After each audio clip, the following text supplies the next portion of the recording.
Today we are going to be solving this very interesting HackerRank challenge. It says merge two sorted linked lists. So let me just show you what we are going to do. We have two linked lists and they are sorted, and you are going to merge them and they remain sorted. So the simple approach here is to start a third linked list. So I'm going to start a third linked list. I'm going to call this head 3. So I'm going to create a new linked list with one item or one node, and this node is going to contain -1 or whatever, because whatever this node contains is not important, because after then we are going to throw away this one. So we are going to begin to add nodes to this head 3. So I'm calling it head 3, and we are going to begin to add node to it. The first thing we want to do is we are going to check head 1, head 2, which one is smaller. This one is smaller. We're going to add it here. We're going to add it here. And this is going to be 1. Actually, this is going to be the current head 1. So this item, we've added it and we move one step and we advance. We're going to check this and this. Which one is smaller? It's going to be this one. And then we add it and so on until this is 2. Until we get to this point where one of them becomes none. Okay? And then we are going to grab this one and simply attach it to the end of the list, right? So because once anything remains here, it's sorted and we simply add it to the end of the list. So I think this is very clear and it's also very intuitive. So let me write it. As I'm writing, I'm explaining exactly the way it is. So the first thing we want to do here, so let me increase the font a little bit. So the first thing we want to do here is to create a new linked list or a new node that's going to hold the merged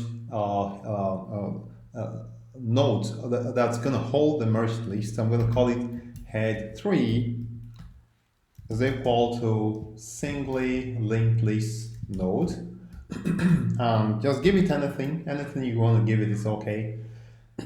And then I'm going to create a pointer that I'm going to use to iterate through this node. So it's going to be node is equal to head 3.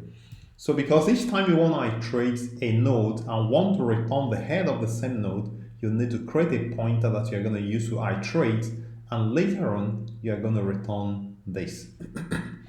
All right, so the first one we want to check, while head 1 and head 2, while head 1 and head 2, so it's the same as while head 1 is not known and head 2 is not known. So this is the shorthand way of writing it, while head 1 and head 2.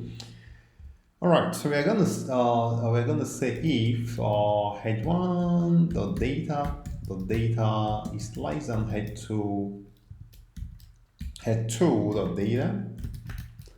So if head 1 the data is less than head 2 the data, we're going to add this head 1 onto our new list. So I'm going to say node.next is equal to node.next is equal to head 1, right? Okay. And I'm going to advance head 1. So I'm going to say head 1 is equal to head 1.next. And otherwise, we're going to just do exactly the same thing for head 2. So I'm going to say node.next is equal to head 2. And we are going to advance head 2 as well. Head 2 is equal to head 2.next. All right, so this is exactly what we are going to do here. And whatever the case, because at this point we've added one node in this case, because we can't add the two at the same time, we are going to advance this to the next level so that we don't overwrite what we just added. So we're going to say node is equal to node.next. Okay, so we're going to advance it one step. So at the end of the day, when this list terminates, so we're going to check if something remains. If something remains in head 1, so if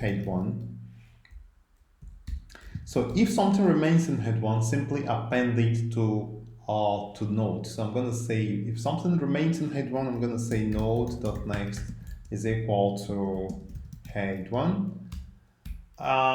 Otherwise, if head 2, because both of them cannot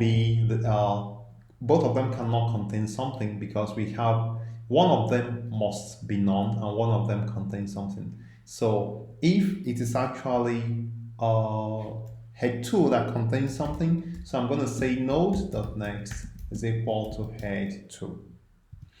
Okay, so this is basically it. And what are we going to return? What we are going to return at this point, remember this case here, we have to remove this guy here. So we're going to return head3.next. We want to start from here because this is where we started appending things to this node. So I'm going to go back here. I'm going to simply return head3.next. And this is basically the solution to this problem. Hoping I've not missed anything. I'm going to simply run this code and let's see what we have. And you can see that it passed the 2 sample test cases. I'm going to just go ahead to submit the code. So I'm going to click on submit and let's see if it passes everything. And we passed everything. We can see all the test cases. So I have congratulations to solve linked list challenges, data structure, blah. Okay, so I want to also give you a big thumbs up for coming this far. I want to remind you to subscribe to my channel and also please leave me a comment if this has been informative for you. I remain Kind on the Tech Pro and I'm always there for you.